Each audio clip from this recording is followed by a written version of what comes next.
This video and others like this one are possible thanks to viewers like you. Please show your support with a like and subscribe, and be sure to hit the bell notification icon so you don't miss any new videos. If you want to get involved with the channel, consider becoming a channel member. There are many benefits to channel membership, including access to our Discord, exclusive deck tech and strategy videos, and the opportunity to help create channel content. I want to sincerely thank all our channel members, as I truly couldn't do this without your support. You guys rock. Go Commando.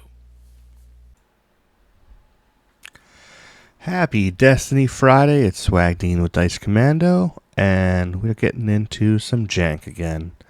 I've got a series going where I'm just going through some of my favorite janky decks that I played throughout my long history of playing this card game. And this was a deck I actually brought to a tournament. I was at PAX Unplugged, and they had a limited event. I forget what the name of it was. Trilogy event, where you could only play the most recent block. So in this case, it would eliminate all the black box stuff. And I was thinking, well, a lot of the best mitigation will be gone. But what if I play DJ and Kira? So Kira, I get the best of yellow hero and yellow villain removal, and then DJ makes all of it hurt. And so I built this nonsense deck. It was Kira was elite, she's 16, and then you took 13, so DJ was not elite. The hope was that they would kill Kira first, so that your removal damage engine stays on through the end of the game. It was not... You spent almost all your resources on removal. Whether you got Deja Vu out or not, you were spending your money on removal most of the time.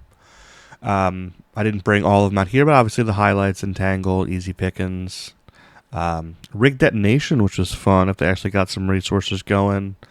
In the Crosshairs, I remember, so at this event, I didn't win. I had a winning record, but I didn't win the whole thing or whatever. But I was playing against a melee character. I think he was playing hero, melee, hero sticks, and rolled out, and he rolled a god roll, and I in the crosshaired him and took all of them away and dealt like 4 damage, and like all of the joy just left his body, and I was like, what an evil deck I have built. So it definitely worked into its things. Active Cruelty was amazing.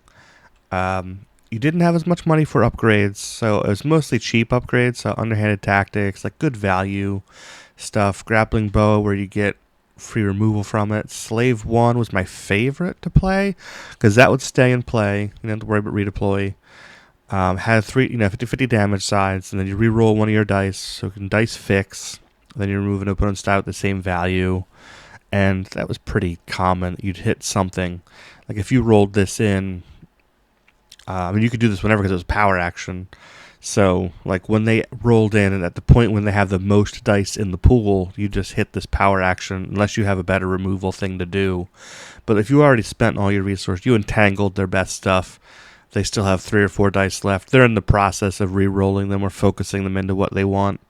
You slave 1, re-roll one of your dice that's not showing guns, and then take away something else of theirs. So slave 1 was awesome. Streetwise is MVP, because you made all your yellow events cheaper. It made the Deja Vu possible. I didn't get Deja Vu off a lot. If I remember correctly, I either didn't draw it or I didn't have the money for it, because you don't want to spend your whole round just Deja Vuing. And Deja Vu was better when you had free mitigation, and at this point, most of your mitigation cost money. So Deja Vu was tougher, but Kira does have the double resource thing, and every once in a while, like, you would swim in some money. And when you get the Deja Vu, like an Active Cruelty, or if you can Deja Vu Rig Detonation, or some of these Easy Pickings, take 4 dice away and deal 4 indirect with DJ, and like, there were definitely times when it could be evil. Yoda was popular in this format, so improvised defense was for him specifically, so go ahead and turn a die, and I'm going to take it away, and it's going to hurt you. What was the name of this deck? This deck was called Damn You Removal. So that was the name of this one. I had some fun stuff.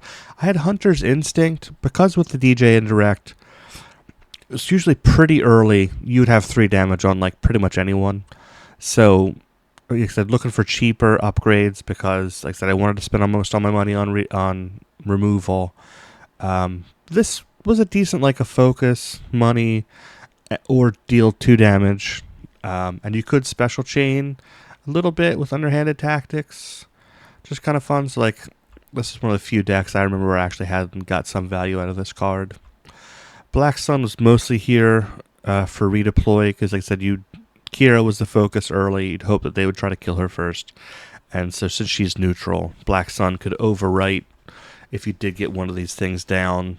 Other than the Donabus, which already has redeploy, you could still get some value out of it with Black Sun. That was most of its purpose. You very seldom paid for this straight up, just because you'd rather spend 3 on an In the Crosshairs or just entangle whatever to take away and survive.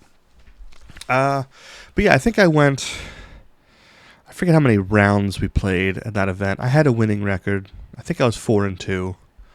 So like it was a good day, reasonably. But it wasn't. I didn't get the clean win that I might have been hoping for. But for a kind of a janky deck, there was Vader was everywhere. So this was right after Across the Galaxy came out that I was playing this event. So Vader was heavy, Yoda decks were heavy, and I did have a Vader deck that annihilated me, where I just couldn't. He just wouldn't he wouldn't roll into my easy pickings, but he still got a ton of damage in. And I just wasn't.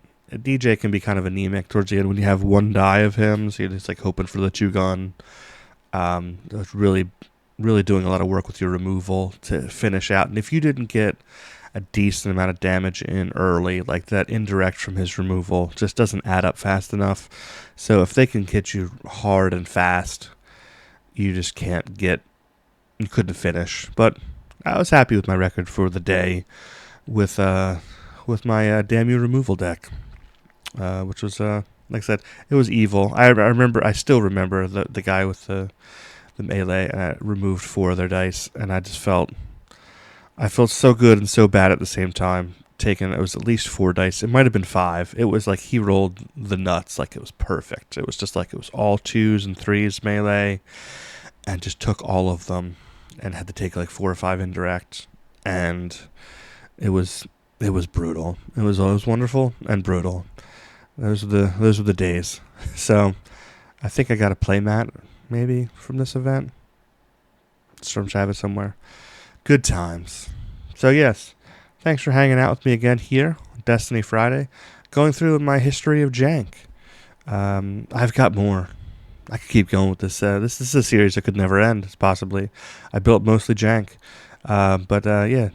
DJ Kira, and I've dusted off DJ a couple times. We did a Infinite event with ARH the other day where you could choose anyone. I think I threw DJ in there for old time's sakes. And then obviously I built him into the draft kit, reusing his dies. So yeah, I have strong, fond memories of my man DJ. So it makes me happy. Hope you guys are having a good day. Go Commando.